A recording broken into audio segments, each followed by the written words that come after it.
biniyatil qabul wal husul wa naili kullil ma'mul wa ila hadrati sayyidina wa maulana Muhammadinil Mustafa Rasul sallallahu alaihi wa alihi wasallam wa ila arwahi alihi wa ashabihi wa azwajihi wa dhurriyyatihi wa ahli baitihi wa sairi atba'i millatih min ahli sunnatihi wa jama'atih khususan awliya'a wa sulaha'a ummatih wa ala ma nawabihi salafuna salih anna Allah ta'ala yudkhilu niyyatana fi niyyatihim. Al-Fatihah.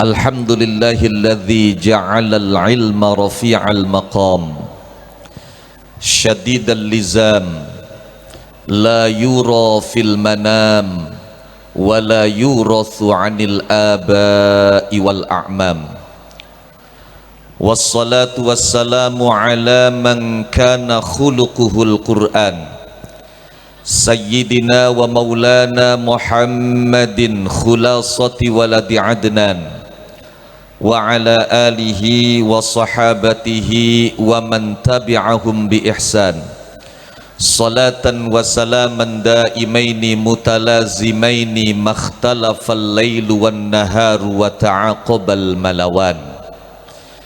Amma ba'd, sadatiyal ulama wal masyayikh yang saya hormati, yang saya muliakan, yang saya ta'zimkan, para alim, para kiai, para ajengan yang hadir pada kesempatan yang mulia, wabil khusus segenap keluarga besar Pondok Pesantren Putra Putri Al-Ghazali Kumbung, teristimewa kepada pengasuh Kiai Wawan, Ibu Nyai, para talabah wa aulia at-talabah, teristimewa kepada santri-santri yang pada saat ini diwisuda, baik itu wisuda juz amma, wisuda Al-Quran bin Nazr maupun wisuda Al-Quran bil hifzi. Mudah-mudahan sesuai dengan yang dijanjikan oleh Allah Subhanahu wa ta'ala, Al-Quran yang telah berhasil kita rengkuh, Al-Quran yang telah kita pelajari menjadi sebab dan wasilah kebahagiaan kita di dunia dan di akhirat. Allah Subhanahu wa ta'ala mengatakan di dalam Al-Quran surat Thaha, ma anzalna alaikal qur'ana litashqa, tidaklah aku menurunkan Al-Quran untuk membuat kamu celaka. Para ulama memahami dari ayat ini bahwa ketika Al-Quran tidak diturunkan untuk mencelakakan, berarti Al-Quran diturunkan untuk membahagiakan. Dan yang luar biasa, kebahagiaan yang dijanjikan oleh Al-Quran bukan cuma kebahagiaan dunia, tapi kebahagiaan akhirat. Mudah-mudahan hadir kita pada siang menjelang sore hari ini menyaksikan khotmil Quran yang ketika doa dipanjatkan maka diiring sekurang-kurangnya 60.000 malaikat Allah. Setiap kali Al-Quran dihatamkan ikut mengiring, ikut berdoa, ikut mengaminkan. Ini menjadi wasilah dan muqaddimah kelak kita akan kembali bisa berkumpul di surga Allah Subhanahu wa ta'ala. Amin ya rabbal alamin. Ibu bapak yang kami muliakan, Pondok pesantren adalah lembaga pendidikan yang tepat menjadi pilihan kita para orang tua. Alhamdulillah, Saya punya anak dan anak saya pun saya titipkan di pesantren. Seandainya saya melihat ada lembaga pendidikan selain pesantren yang lebih menjanjikan, lembaga pendidikan selain pesantren yang lebih amanah, yang lebih bisa dipercaya, tentu saya akan menitipkan anak-anak saya di lembaga itu.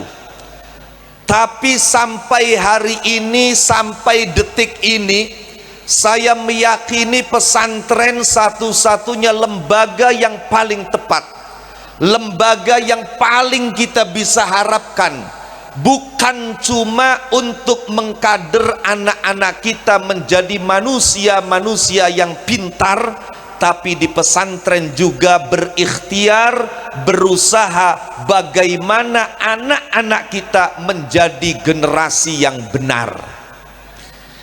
Kita bisa melihat lembaga pendidikan manapun, mulai dari yang tingkat paling dasar sampai yang paling tinggi, maka fokusnya bagaimana agar peserta didik itu menjadi manusia-manusia yang pintar.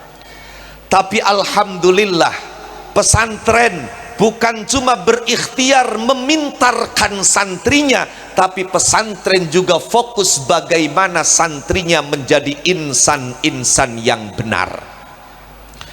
Oleh karenanya, setelah saya melakukan pengamatan yang cukup dalam, ternyata di pesantren memiliki 3 keistimewaan. Yang pertama, di pesantren itu ada yang namanya mau'izatun hasanah. Ada nasihat yang baik yang selalu disampaikan oleh kiai, oleh ibu nyai, oleh para asatid dan ustadzat melalui pengajian-pengajian kitab yang setiap waktu diberikan kepada santri. Ada nasihat baik yang disampaikan secara intens kepada santri. Akan tetapi di pesantren di samping ada mau'izah hasanah, juga di pesantren ada yang namanya qudwatun hasanah. Mungkin mau'izah hasanah bisa kita temukan di tempat-tempat yang lain. Bahkan sekarang kita bisa menemukan mau'izah hasanah, nasihat yang baik, petuah yang baik di medsos. Mulai dari Facebook sampai YouTube penuh dengan nasihat-nasihat yang baik. Kita ingin mendapatkan kata mutiara untuk memotivasi diri, kita bisa mendapatkannya dan menanyakannya di Google.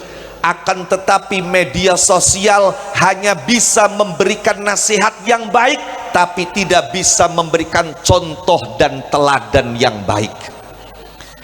Di pesantren di samping ada mau'izah hasanah, di pesantren ada qudwatun hasanah. Ada contoh, ada keteladanan, ada sampel kebaikan yang dicontohkan khususnya oleh pengasuh, oleh kiai, oleh bunyai, oleh para ustadz. Mohon maaf, ketika kiai berbicara tentang keutamaan sholat jamaah, maka kiai bukan hanya menasihati santrinya sholat jamaah, tapi beliau tandang menjadi imam sholat berjamaah. Contoh, ketika disampaikan dalam pengajian bahwa memuliakan, menghormati tamu itu wajib, memuliakan, menghormati tetangga itu wajib, kita bisa melihat dan menyaksikan betapa kiai, betapa ibu nyai selalu memuliakan tetangganya, selalu menghormati tetamunya. Mungkin para wali santri yang sudah hadir sejak tadi pagi, saya yakin tidak ada yang kelaparan, karena dimuliakan oleh kiai, dimuliakan oleh bunyai. Bahkan makanannya pun rasmanan, bebas pilih pengen apa.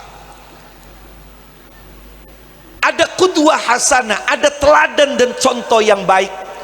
Ketika kiai menyampaikan kepada santrinya bahwa istri yang baik adalah istri yang memberikan pelayanan dan servis yang istimewa kepada suami, dan suami yang paling baik adalah suami yang paling hebat dalam memperlakukan istri. Kita bisa menyaksikan betapa kiai dan ibu nyai selalu mencontohkan, memberikan gambaran kemesraan, keharmonisan, cinta, kasih sayang di hadapan santri-santrinya. Ada qudwah hasanah. Dan yang ketiga, di dalam pesantren di samping ada qudwah hasanah, setelah mau'izatun hasanah,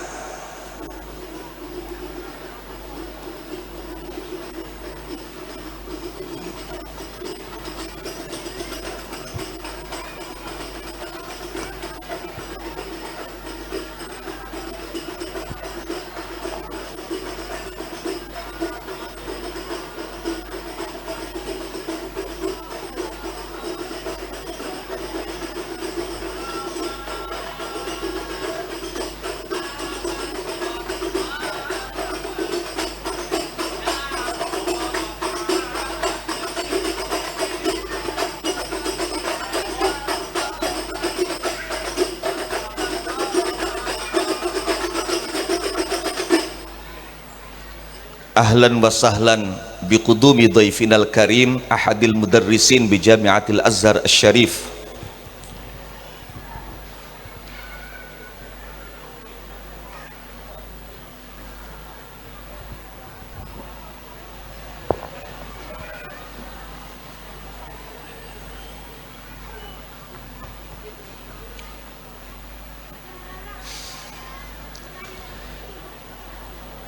Hadirin hadirat Bapak Ibu yang kami muliakan, di samping di dalam pondok pesantren ada mau'izah hasanah, nasihat yang baik, bahkan qudwatun hasanah, contoh dan keteladanan yang baik, maka mumayyizat yang berikutnya di dalam pesantren ada dakwatun hasanah. Ada doa yang baik yang selalu dipanjatkan oleh kiai, selalu dipanjatkan oleh guru, selalu dipanjatkan oleh ibu nyai, bukan cuma setiap waktu, tapi juga disempatkan di tengah malam. Guru-guru kita, kiai-kiai kita, ibu nyai kita menyempatkan diri bangun untuk mendoakan santri-santrinya. Dan ini tidak akan kita dapati, tidak akan pernah kita temukan di lembaga selain pondok pesantren, gak ada. Mulai dari guru biasa sampai maha guru, sampai dosen, tidak ada yang ketika malam menyempatkan waktu untuk bangun sholat tahajud, bersimpu di hadapan Allah untuk mendoakan murid-muridnya. Apalagi kalau kita melihat kiai zaman dulu, ya Allah, luar biasa. Kiai zaman dulu yang penuh dengan kesederhanaan. Kadang-kadang kiai zaman dulu rumahnya bareng dengan santri, bak mandinya bareng dengan santri, sehingga untuk mengambil air wudhu dia harus keluar dari rumah, harus mendatangi pondok. Semua itu dilakukan. Dan ketika kiai, ketika guru, ketika ustadz melihat santrinya berhasil, santrinya sukses, maka itu adalah kebahagiaan yang paling tidak pernah dilupakan oleh kiai dan guru. Oleh karenanya ibu bapak, sekali lagi, pondok pesantren adalah pilihan yang tepat.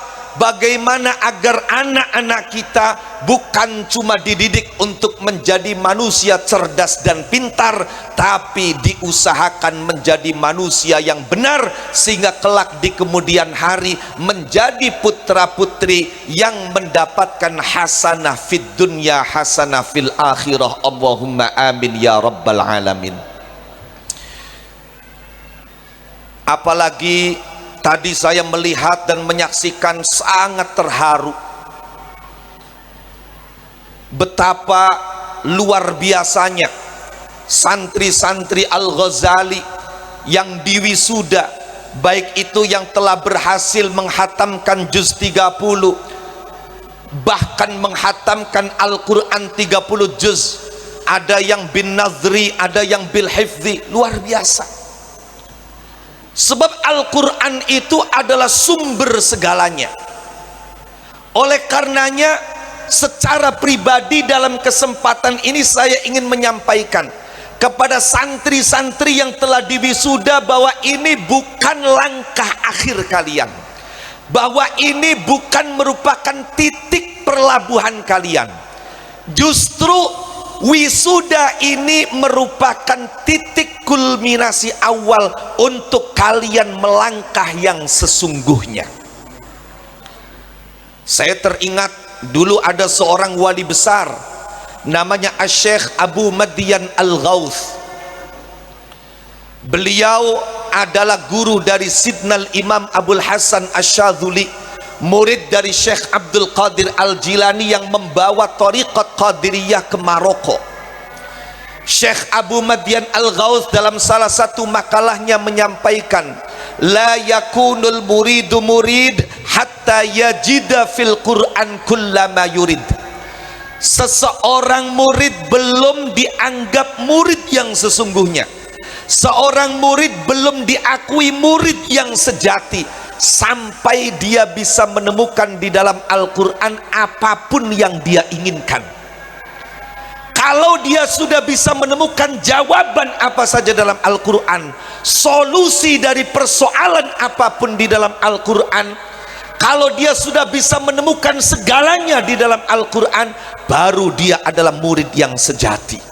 Karena semua jawaban ada dalam Al-Quran. Kalau kita punya masalah, kalau kita punya problem, kalau kita punya pertanyaan, pasti jawabannya ada dalam Al-Quran. Kalaupun kita mencari dan tidak ketemu, bukan karena tidak ada di dalam Al-Quran, itu karena lemahnya dan dangkalnya pengetahuan kita sehingga kita tidak bisa menemukannya dalam Al-Quran. Oleh karenanya Al-Fakir ingat betul, salah satu dari ashabul madhahibil arba'ah, bahkan dalam madhab 4 beliau merupakan madhab yang tertua, yaitu Al-Imam Nu'man ibn Thabit yang lebih dikenal dengan sebutan Abu Hanifah. Imam Abu Hanifah, Bu, beliau punya anak namanya Hammad. Kenapa anaknya dinamakan Hammad? Beliau ingin tabarrukan, ingin tafaulan, karena di antara gurunya Imam Abu Hanifah ada salah satu gurunya yang bernama Hammad. Itu ulama dulu. Ulama dulu itu saking hormatnya dengan guru, saking memuliakannya kiai, punya anak, pengen dapat berkahnya kiai, kasih nama gurunya. Zaman sekarang enggak. Kalau punya anak itu cari namanya, tanyanya bukan sama kiai, sama Mbah Google. Padahal orang itu kalau sudah jauh dari ulama, jauh dari kiai, Nabi mengancam 3 hal, Bu. Bahaya. Jauh dari ulama itu bahaya. Nabi mengancam ketika umat ini sudah lari dan jauh dari ulama. Kata Nabi, sayati zamanun ala ummati yafirruna minal ulama. Akan datang satu masa di mana umat ini menjauh dari para ulama, menjauh dari ahli agama. Kalau itu sudah terjadi, maka Allah akan menimpakan 3 bencana pada umat ini. Yang pertama, yang za'ullahul barakata anhum, keberkahan hidup itu akan dihilangkan oleh Allah. Na'udzubillah min dzalik. Hidup kita tidak akan berkah, keluarga kita tidak akan berkah, harta kita tidak akan berkah, usaha kita tidak akan berkah, pangkat jabatan kita tidak akan berkah ketika kita sudah jauh dari ulama. Makanya dulu ada kisah, Bu. Ada orang tua janda sudah sakit-sakitan. Dia punya anak laki-laki satu-satunya. Ketika dia merasa hidupnya sudah tidak akan lama lagi di dunia, anaknya dipanggil. Kata sang ibu, nak, rasa-rasanya ibu sudah tidak akan lama lagi tinggal di dunia. Kalau iya ibu sampai meninggal, ingat pesan ibu nak, jangan pernah jauh dari ulama. Sebab 40 hari saja kata sahabat Ali, kita tidak duduk bersama ulama, hati kita keras. Kalau 40 harinya 2 kali, keras sekali.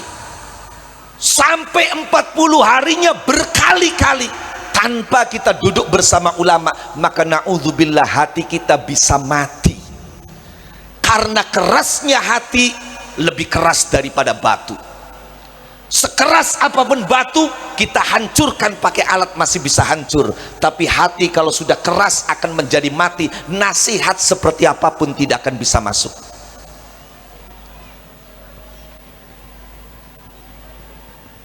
Jangan pernah jauh dari ulama.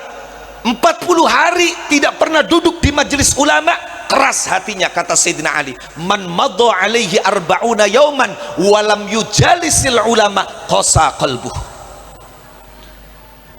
Ternyata betul bu, tidak sampai 1 minggu kemudian ibunya meninggal dunia. Maka sang anak ini luar biasa. Beliau sangat menjunjung tinggi wasiat, pesan dan titah sang ibu. Sejak saat itu dia punya keperluan apapun selalu datang kepada ulama, selalu minta restu dan doa kepada kiai.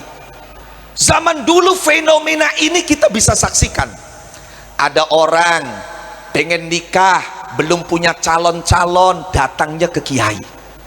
Datang ke Kiai Wawan. Kata Kiai Wawan, sudah nggak usah bingung, kalau kamu pengen nikah cepet dapat jodoh, mulai malam nanti baca ayat Rabbi inni lima anzalta ilayya min khairin fakir.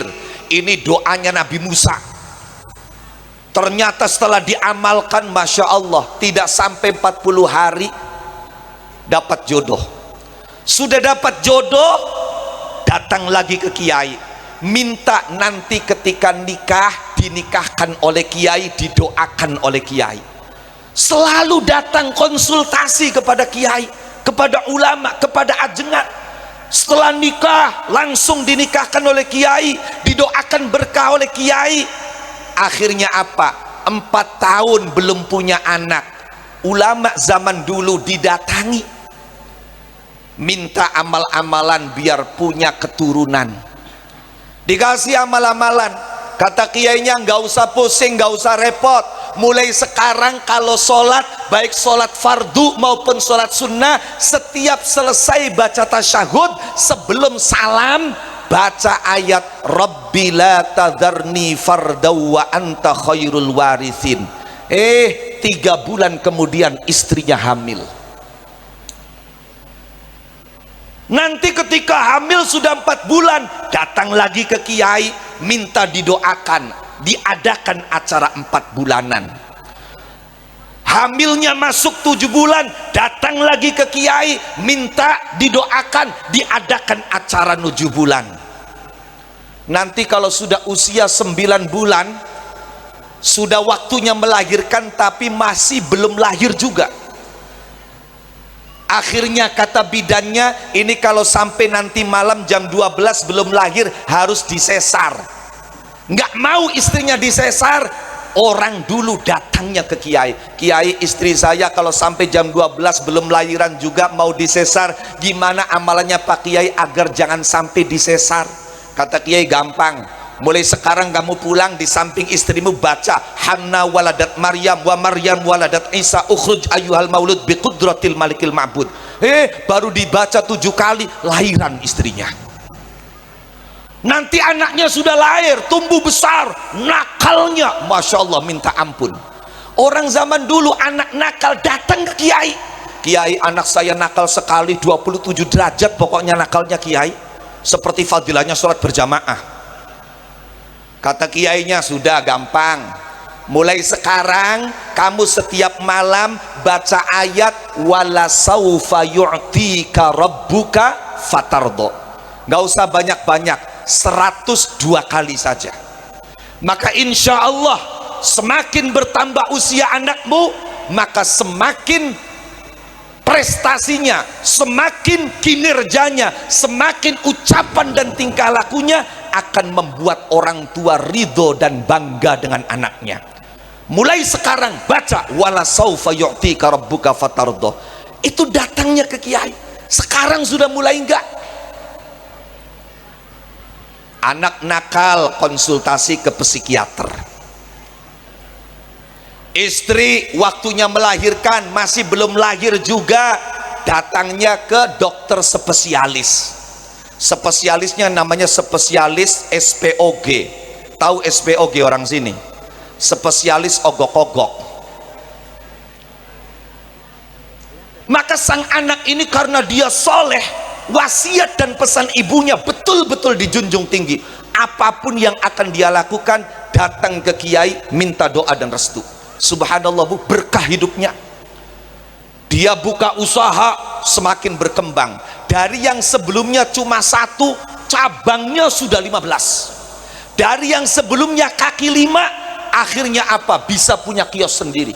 Sampai kemudian dia masih status jaka, buka usaha yang lain, biro jasa, melayani umroh, melayani haji plus, melayani wisata religi ke Turki, ke Mesir. Luar biasa.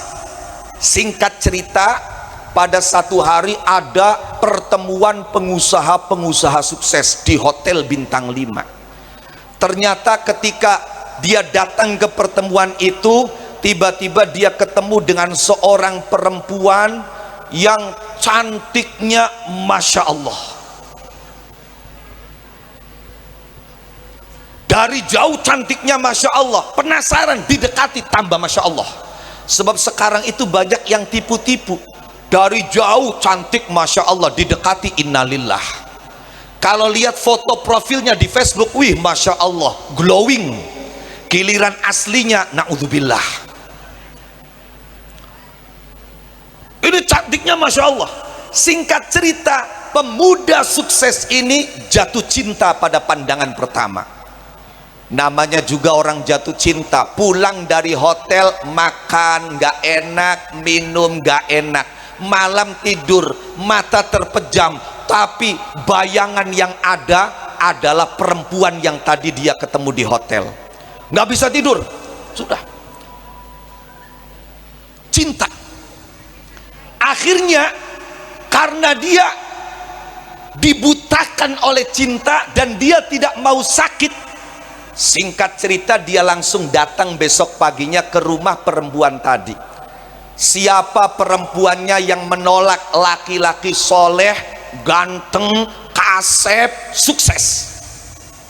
Langsung lamarannya diterima. Tapi karena dia sudah dibutakan oleh cinta, dia lupa ketika datang melamar minta restu sama kiai. Ini awal petaka. Sampai ketika menentukan hari pernikahan, dia tidak minta saran kepada kiai. Bahkan pada saat hari hadiah menikah, dia tidak mengundang kiai untuk menyematkan doanya kepada pengantin. Akhirnya bulan madu di Eropa. Tidak lama kemudian istrinya hamil. Semakin bahagia, semakin senang. Semakin suami ini merasa bahwa dia tidak perlu lagi ke kiai, toh dia mendapatkan kebahagiaan. Hati-hati, kadang-kadang kita diuji oleh Allah. Ulama-ulama mengatakan al-imhal laisa bi-ihmal. Dibiarkan itu bukan berarti tidak ada sanksi. Penundaan itu bukan berarti pembiaran. Ketika kita melakukan dosa, kemudian kita seakan-akan tidak mendapatkan dampak dari dosa yang kita lakukan, bukan berarti kita tidak akan mendapatkan dampak, belum waktunya saja. Al-imhal laisa bi-ihmal. Penundaan bukan berarti pembiaran. Ketika anaknya sudah mulai masuk usia 2 tahun, lagi lucu-lucunya, mulai bisa jalan, disitulah kemudian dampak buruk mulai dirasakan. Anaknya sakit, panas luar biasa, berobat kemana-mana nggak kunjung sembuh. sampai akhirnya harus dibawa ke Singapura. Hartanya habis untuk pengobatan anak. Panasnya turun, naudzubillah, cacat. Anak itu tidak jelas kalau ngomong, bahkan tidak kuat untuk berdiri apalagi berjalan. Kemana-mana harus dibawa dengan kursi roda. Saat itulah dia mulai sadar, kenapa hidup saya menjadi seperti ini. Dia coba ingat, dan akhirnya dia berkesimpulan, selama ini saya sudah mengabaikan wasiat dan pesan ibu saya. Mulai terfikir ingin datang kepada kiai, ingin sowan ke kiai, tapi mohon maaf Bu, karena apa? Ternyata kebetulan dia menikah dengan seorang perempuan yang perempuan itu tidak suka dengan kiai. Ketika suami ini mengajak istrinya untuk sowan kepada kiai, apa kata istrinya?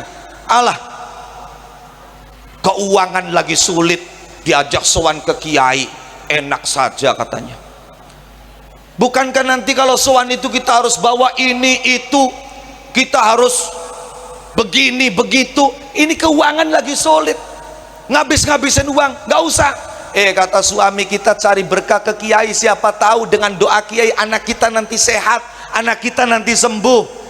Kata istrinya apa? Mas tuh mikir ya, dokter yang sekolahnya tinggi, biayanya ratusan juta nggak bisa menyembuhkan anak kita. Kiai yang SD saja kadang nggak tamat, dari mana bisa menyembuhkan? Mikir, kata istrinya. Masya Allah. Akhirnya suami semakin rindu, semakin pengen ketemu dengan kiainya. Pas lagi pingin-pinginnya ketemu dengan kiai, kiainya bawa mobil lewat di depan rumahnya. Saking senangnya dia lari dari dalam rumah menghentikan mobilnya kiai. Langsung dia ajak salaman, dia cium tangannya, dia persilahkan untuk mampir. Mangga kiai mampir, dalam hatinya alhamdulillah, nggak perlu ke sana, nggak perlu bawa apa-apa, kiainya sudah ada di rumah sendiri. Masuk ke rumah, dia ngomong sama istrinya, "Mah, buatkan kopi."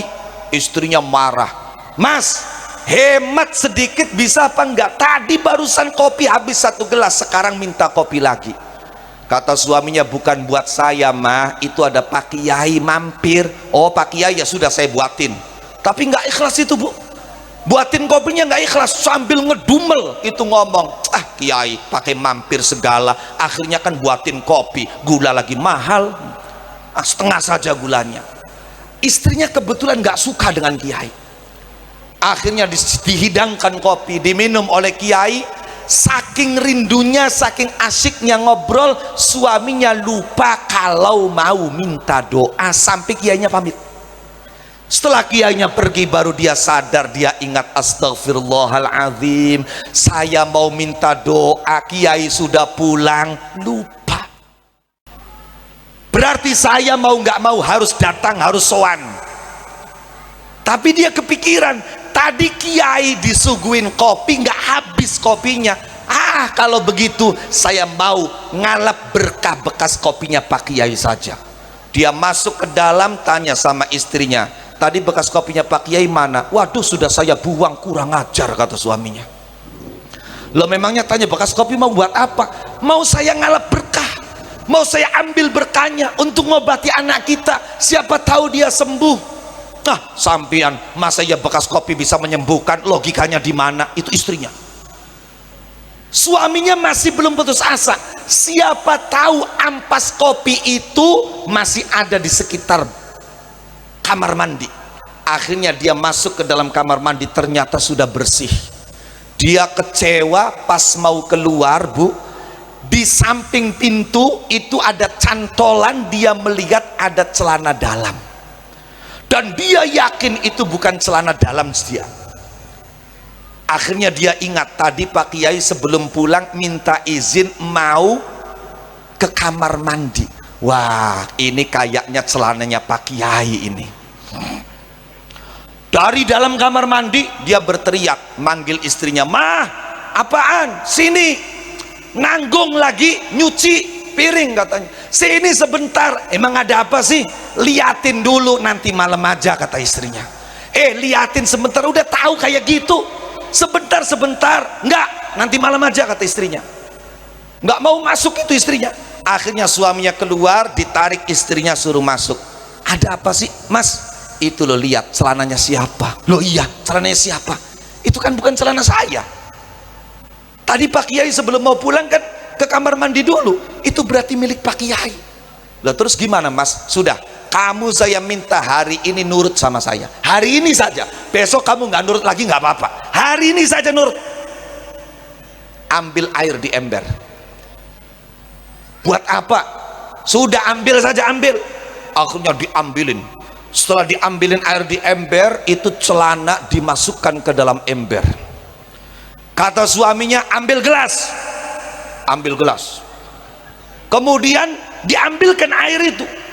Panggil anak kita. Didorong pakai kursi roda, diminumin pakai air itu. Kemudian sisanya dibilaskan ke tubuhnya. Subhanallah bu. Filhal, tidak menunggu jam, bahkan tidak menunggu menit. Filhal, saat itu juga anak yang sebelumnya tidak kuat berdiri, dia ingin berdiri dan ternyata bisa berdiri. Dia yang sebelumnya lumpuh tidak bisa jalan, saat itu langsung bisa jalan. Bahkan urat wajahnya yang miring bisa lurus kembali. Tangannya yang tidak bisa diluruskan kembali. Kaget istrinya. Loh mas, katanya bener ya, ternyata Masya Allah ini celananya Pak Kiai ada barokahnya. Iya, makanya kamu tuh nurut sama saya dari dulu. Iya ya mas ya, Masya Allah ini baru celananya loh mas. Kata suaminya, jangan bilang apalagi dalamnya celana loh. Akhirnya kata istrinya, mas apa? Saya minta dong pinjam itu celananya Pak Kiai. Loh kamu mau buat apa? Saya juga pengen ngalap berkah katanya. Yang sebelumnya tidak percaya dengan berkah, karena menyaksikan sendiri, dia langsung yakin dan percaya. Mana tadi caranya? Saya pengen ngalap berkah katanya. Memangnya kamu mau ngalap berkah buat apa? Saya sudah 3 hari kalau nafas itu sesak. Siapa tahu dengan berkat celananya Pak Kiai nafas saya bisa lega. Dikasihkan itu celananya sama istrinya. Itu kemudian ditempelkan ke dadanya. Filhal bu, langsung yang sebelumnya buat bernafas susah lega sekali. Pas lagi ngalap berkah itu, tiba-tiba di depan rumah ada yang ketuk pintu. Assalamualaikum. Tidak asing lagi di telinga, itu suara Kiai. Suami istri ini bingung, ada gimana ini. Akhirnya yang istrinya berusaha menyembunyikan, suaminya yang maju ke depan membukakan pintu. Sebelum Kiai ngomong, suaminya ngomong lebih dulu, Pak Kiai nanti besok saja saya antarkan ke rumah. Kata Pak Kiai, nggak bisa, mau saya pakai sekarang. Lah Pak Kiai masih basah. Lah nggak apa-apa, nanti sebentar juga kering. Pak Kiai nanti sakit perut Pak Kiai. Sudah nggak apa-apa, sebentar saya persis mau ke belakang. Akhirnya Kiai itu ke belakang.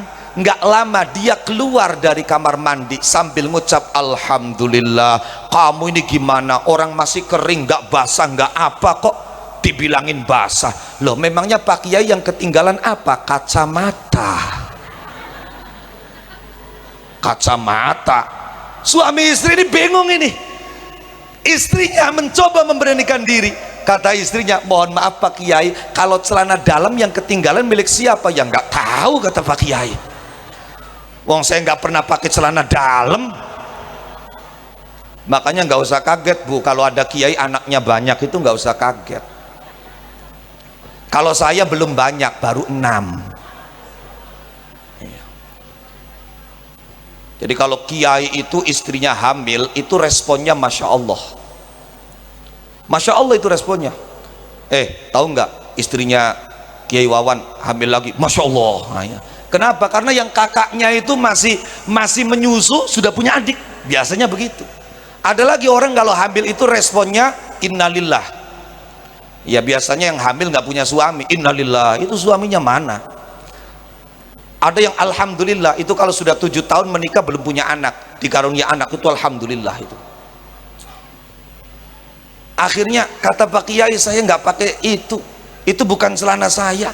Lah terus celana ini celananya siapa? Akhirnya yang tadi disembunyikan itu dikeluarkan. Yang ini celananya siapa Pak Kiai? Oh, yaitu mungkin celananya supir saya. Lawang pas saya keluar dari kamar mandi itu gantian supir saya juga sama, pengen ke kamar mandi. Akhirnya Pak Kiai teriak, "Per, dalam Kiai, celana kamu ketinggalan." Wah iya Pak Kiai katanya. Masya Allah, luar biasa. Makanya mulai sekarang hati-hati dengan supirnya Kiai itu. Hadirin yang dimuliakan oleh Allah, berkah.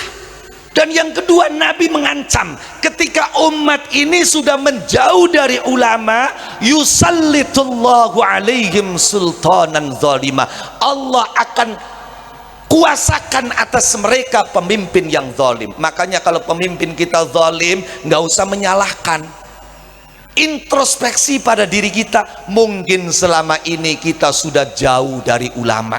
Seandainya kita dekat dengan ulama, seandainya kita aktif di majelis ulama, maka pemimpin kita pasti pemimpin yang adil. Dan yang ketiga, yang tidak kalah menyeramkannya, ketika kita sudah jauh dari ulama, kata Nabi, yanza'ullahul imana inda mamatihim, Allah mencabut iman dari hati mereka ketika meninggal dunia, na'udzubillah. Dengan kata lain, matinya su'ul khatimah. Oleh karenanya, kembali, segala sumber kebahagiaan itu ada dalam Al-Quran. Dan kita hanya bisa belajar Al-Quran melalui kiai, melalui guru yang memiliki sanad muttasil sampai ke Rasulullah Sallallahu Alaihi Wasallam. Bisa dipertanggungjawabkan.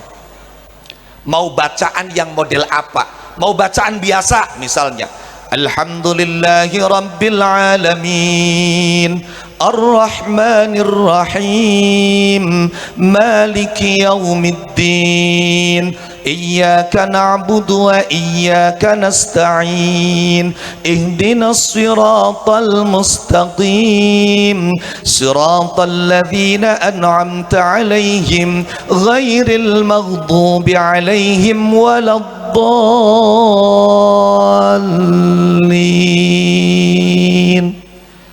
Fatihahnya punya sanad, dia bacakan di hadapan guru, yang gurunya punya guru yang pernah menyimak bacaan Fatihahnya, gurunya lagi punya guru, terus sampai nyambung ke Rasulullah Sallallahu Alaihi Wasallam. Maupun bacaan yang berbeda, tapi ada gurunya, ada sanadnya.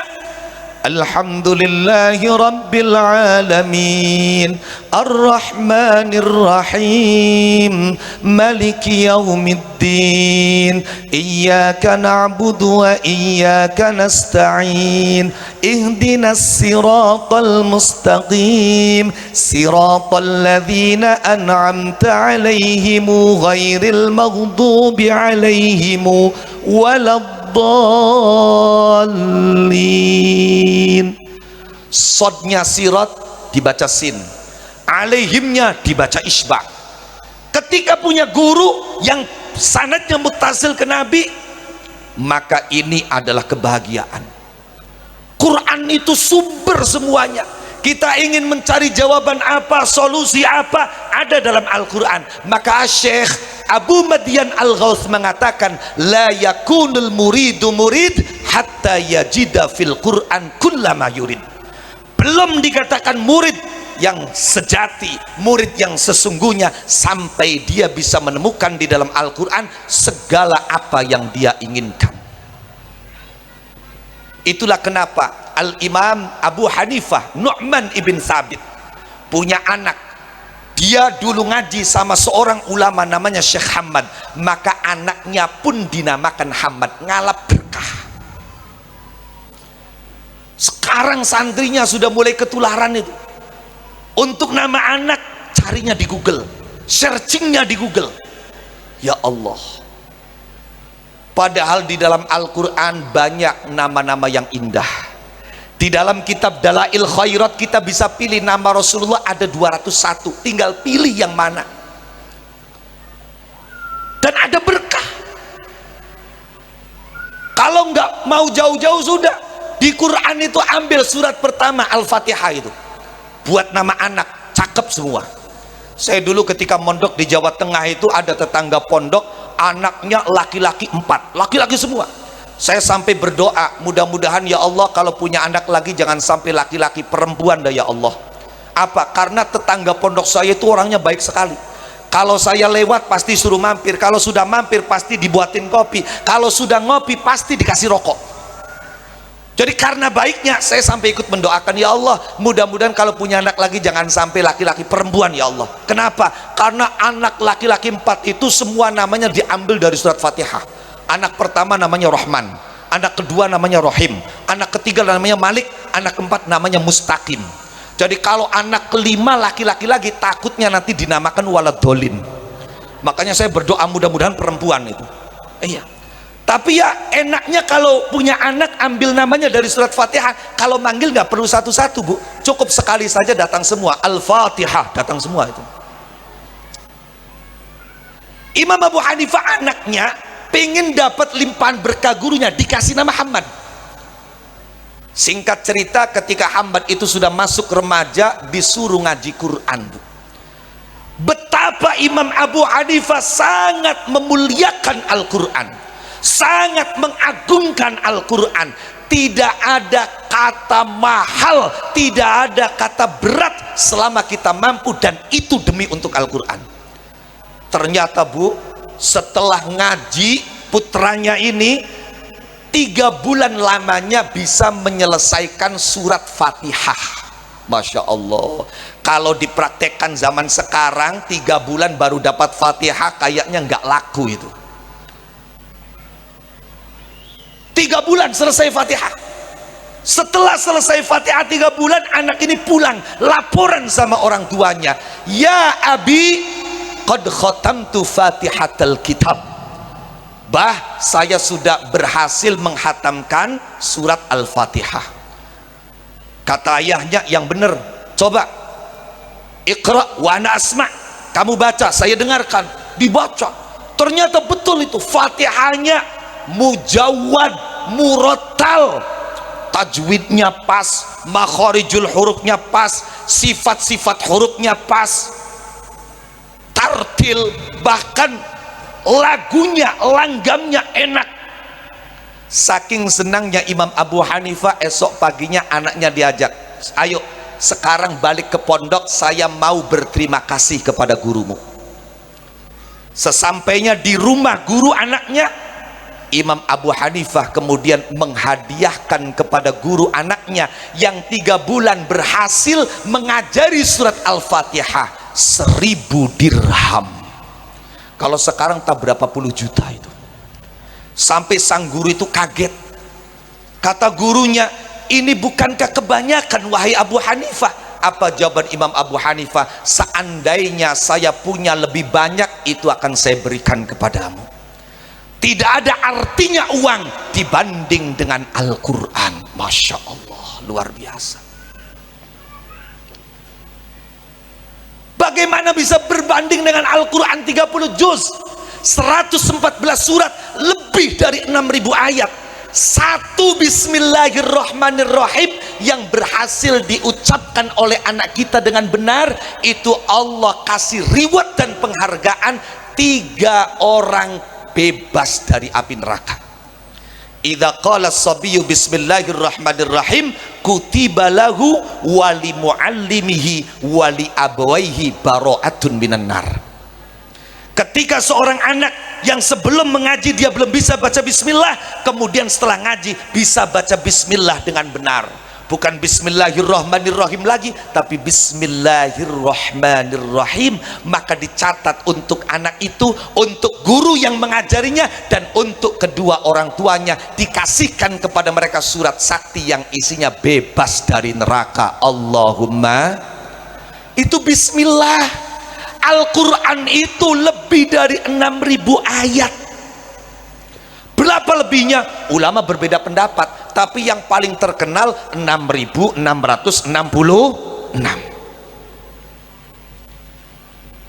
Maka tidak ada yang lebih hebat ketika sudah disandingkan di dalam Al-Quran. Ibu bapak yang kami muliakan, salah satu bukti bahwa segala persoalan jawabannya ada dalam Al-Quran. Itu Imam Syafi'i pernah ditanya. Keterangan ini ada disebutkan dalam kitab Khamsun wa mi'ata qissah min hayatil a'immatil arba'ah, 250 cerita kehidupan imam madhab 4. Imam Syafi'i satu ketika ditanya, wahai imam, Allah subhanahu wa ta'ala dalam Al-Quran mengatakan, wa nazzalna alaikal kitaba tibyadan likulli syai'. Apa arti dari ayat ini?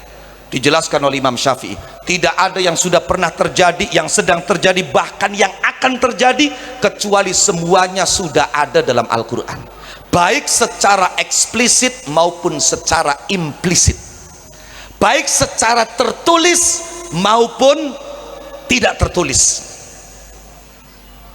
Akhirnya Imam Syafi'i ditanya, bukankah engkau pernah mengatakan bahwa sumber hukum itu bukan hanya Quran dan hadis, tapi juga ada ijma' ulama? Pertanyaannya, ijma' ulama menjadi sumber hukum, itu ayat yang melegalisirnya ada enggak? Masya Allah. Ketika engkau mengatakan bahwa ijma', konsensus ulama adalah salah satu sumber hukum, ayat yang menjadi legalitasnya ada tidak? Yang menjelaskan bahwa ijma' itu memang sumber hukum. Kalau kita menyalahi ijma', maka kita salah. Ada tidak ayatnya? Itu Imam Syafi'i mencari dalam Al-Quran. Dia hatamkan Al-Quran sekali, 2 kali, 3 kali. Subhanallah bu, sampai berapa kali? 300 kali Imam Syafi'i mengkhatamkan Al-Quran, baru beliau ditunjukkan oleh Allah, hatinya tertarik, mulutnya terhenti, matanya terbelalak. Ternyata beliau menemukan satu ayat yang menjadi legalitas ijma' sebagai sumber hukum.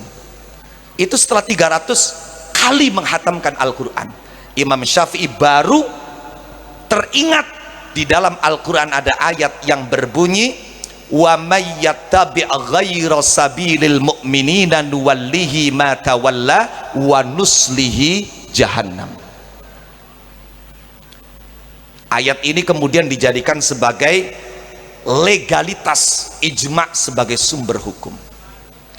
Orang yang belajar Al-Quran dia akan semakin cerdas, apalagi sampai hafal Al-Quran. Lanjutkan dengan mempelajari isi dan kandungan Al-Quran, dia akan semakin cerdas. Contoh, Imam Abu Hanifah itu bu, ya Allah, untungnya Imam Abu Hanifah itu kalau imamnya Imam Abdul Latif belum tentu bisa jawab gitu. Imam Abu Hanifah satu ketika di majelis ilmu beliau, laki-laki semua, tiba-tiba ada seorang perempuan ingin sowan kepada Imam Abu Hanifah, tapi dia tidak berani masuk karena mayoritas laki-laki.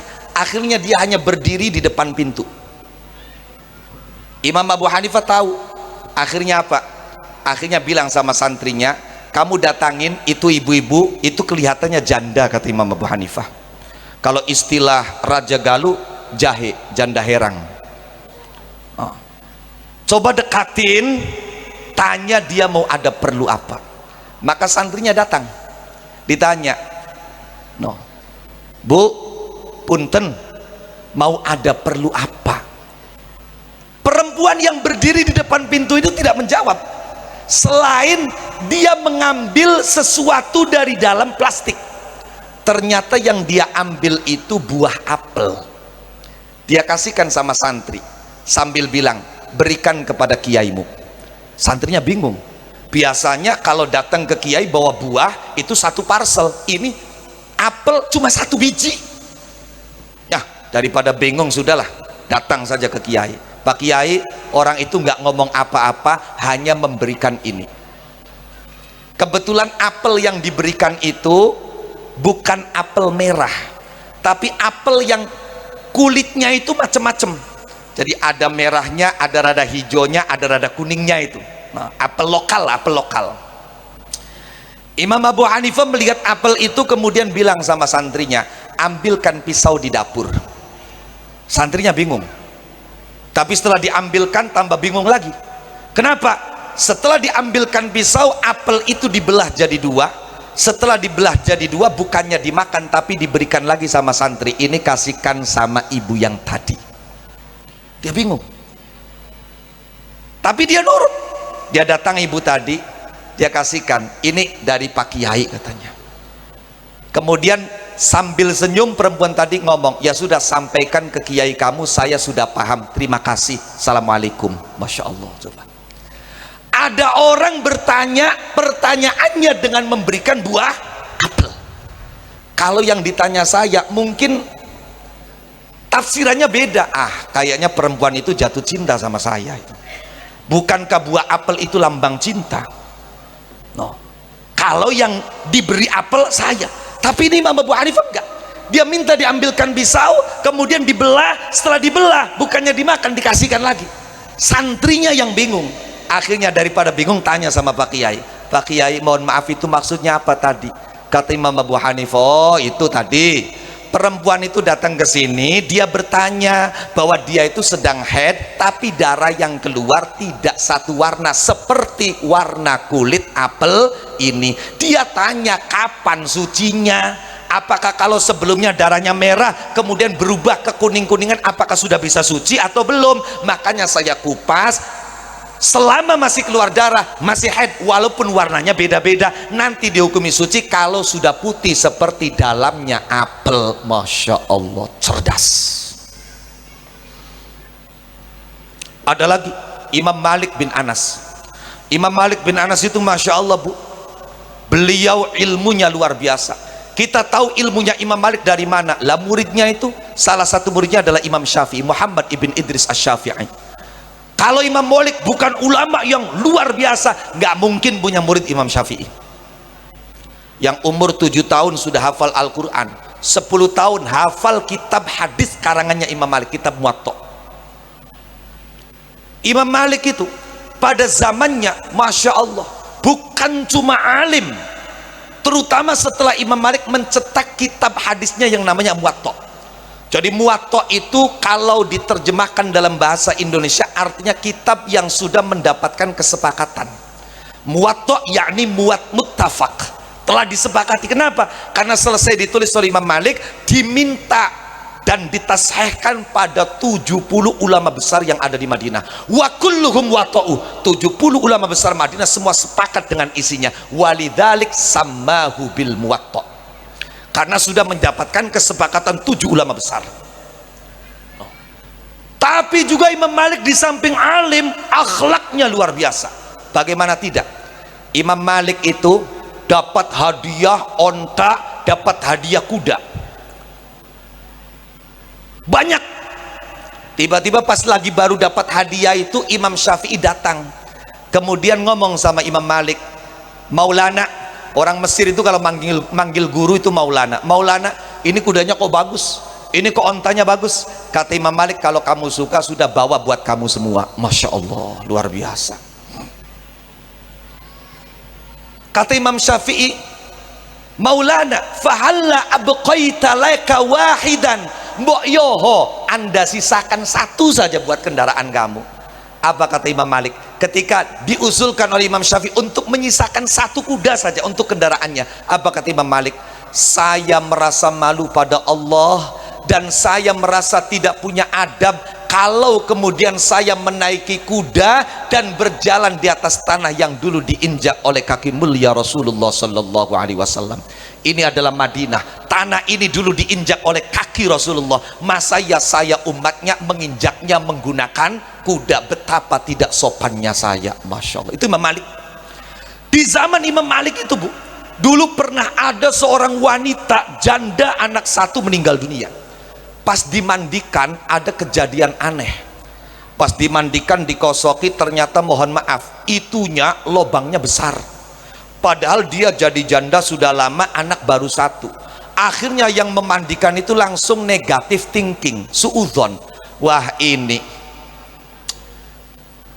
kam zanat bihadzal farji, betapa seringnya mayit ini ketika hidup berzina dengan menggunakan kelaminnya. Dia menuduh mayit ini berzina. itu Allah biiznillah. Tiba-tiba tangan perempuan yang memandikan itu iltasokot, nempel di kemaluan mayit itu dan tidak bisa ditarik. Kaget dia, ketika ditarik itunya ikut ketarik. Akhirnya apa? Saking paniknya jerit, nangis. Orang yang ada di situ semua datang tanya, ada apa, ada apa? Ini tangan saya nggak tahu nempel, katanya. Nempel di mana? Di itu apa? Ya itu, katanya. Akhirnya ditarik oleh orang, itunya ketarik. Masya Allah, bingung itu. Langsung hari itu juga diadakan bahsul masail. Solusinya apa?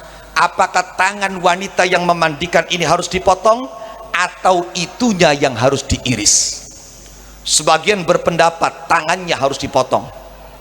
Kenapa? Ya sudah resiko lah, daripada ditarik nggak bisa, masa orang hidup nempel terus sama orang mati. Jadi tangannya harus dipotong. Sebagian lagi nggak setuju. Kenapa? Masa ya ada orang hidup dengan orang mati, orang hidupnya kalah. Dalam kaedahnya ketika ada orang hidup dengan orang mati, maka yang harus dimenangkan orang yang masih hidup. Orang yang mati kan sudah karuan mati, ya sudah biarin mati. Jadi itunya yang harus diiris. Hampir sepakat. Tiba-tiba ada satu kiai yang mengacungkan tangannya, saya tidak setuju, saya tidak setuju, ini lam uafik, saya tidak sepakat, katanya. Loh kenapa? Ini kan bukankah sudah sesuai pas dengan kaidah, ketika yang mati dengan yang hidup bertentangan, maka yang hidup yang harus dimenangkan, yang mati yang harus ngalah. Iya kalau dilihat dari itunya, tapi bukankah kalau itu yang akan dilakukan nanti akan menimbulkan muskilah kubro, problem besar. Problem gimana? Lah ya, masa ada orang hidup kemana-mana bawa itu, pas belanja di pasar bawa itu, hadir di jamiahan salaman sama teman bawa itunya. Masa ada orang kemana-mana bawa itu? Oh iya ya, ini gimana, ini repot. Akhirnya ada satu lagi yang ngomong, coba saja tanya sama ulama muda namanya Malik bin Anas. Konon dia baru saja ngarang kitab namanya Muwatta, dan kitab itu sudah direview, dibaca ulang dan disepakati oleh 70 ulama besar yang ada di Madinah. Datang ke Imam Malik, tanya, Imam Malik ada kasus begini begini begini, wa madza ra'yuk, apa pendapatmu? Ditanya seperti itu, Imam Malik bukannya jawab, fa'atraqa ra'sah. Imam Malik menundukkan kepalanya, summa rafa'a, kemudian diangkat. Kata Imam Malik, sudah nggak usah bingung. Apa? Kalian cari lidi 80 biji, jangan kurang jangan lebih. Setelah itu diikat yang kuat, kemudian pukulkan pada wanita yang memandikan tadi. Loh Imam Malik ini gimana, gak masuk akal. Sudah, kalau pengen tahu jawabannya nurut saja, kata Imam Malik. Singkat cerita, pulang cari lidi, dapat 80 diikat, kemudian dipukulkan sama perempuan yang memandikan. Itu nggak perlu ditarik, tangannya lepas sendiri, Bu. Subhanallah. Dari mana Imam Malik tahu jawabannya seperti itu? Ternyata Al-Quran sudah mengatakan, walladzina yarmunal muhsanat tsumma lam ya'tu bi arba'ati syuhada fajliduhum thamanina jaldah. Kalau ada orang menuduh orang lain berbuat zina sedangkan dia tidak memiliki saksi 4 orang, maka dia sendiri yang harus dicambuk 80 kali cambukan. Lah berhubung yang memandikan sudah tua, kalau dicambuk 80 kali, belum sampai 80 kali sudah ada berita innalillahi wa inna ilaihi raji'un. Maka dengan cerdasnya Imam Malik memerintahkan, cari lidi 80 kali, ikat jadi satu, pukulkan sekali saja, sama dengan memukul dia 80 kali. Sallu ala Nabi Muhammad. Cerdas. Oleh karenanya sekali lagi, Bu, dalam kesempatan yang mulia ini, yang juga dihadiri bukan cuma oleh tamu kita dari Al-Azhar dan nanti malam dari Tegalrejo, tapi juga dihadiri oleh ribuan malaikat. Karena dalam kitab Al-Masabihun Nuraniyah dikatakan, shalla ala abdin lada khitamihi situna alfa malakin lihubbihi. Ketika seorang hamba menghatamkan Al-Quran, maka 60.000 malaikat Allah datang hadir dan mengamini doanya. Allahumma, berapa yang hataman hari ini, maka berapa puluh ribu malaikat yang hadir di Al-Ghazali. Mudah-mudahan sedikit yang Al-Fakir sampaikan bisa memotivasi kita untuk terus menggali ilmu-ilmu Al-Quran, bisa menguatkan kita untuk jangan pernah jauh dari ulama. Karena Nabi mengancam orang yang menjauh dari ulama, pertama, penguasa mereka adalah penguasa yang zalim. Yang kedua, keberkahan hidup mereka akan dicabut oleh Allah Subhanahu wa Ta'ala. Yang ketiga, yang paling menyeramkan adalah mati dalam keadaan tidak bisa membawa iman Islam. Na'udzubillah min dzalik. Mudah-mudahan untuk anak-anak yang diwisuda, anak-anak yang telah hatam, ketahuilah ini adalah titik awal kalian untuk lebih mendalami Al-Quran, sehingga Al-Quran betul-betul bisa menjadi wasilah kebahagiaan kita di dunia dan akhirat. Al-Quran bisa menjadi wasilah para orang tua yang anak-anaknya berhasil mempelajari Al-Quran, menghafalkan Al-Quran, kelak di hari kiamat disematkan di atas kepala mereka tajul waqar wal karamah, mahkota kemuliaan dari Allah Subhanahu wa Ta'ala. Aqulu qawli hadza wa astaghfirullahal azim li wa lakum wallahul muwaffiq ila aqwamit thoriq. Wassalamu alaikum warahmatullahi wabarakatuh.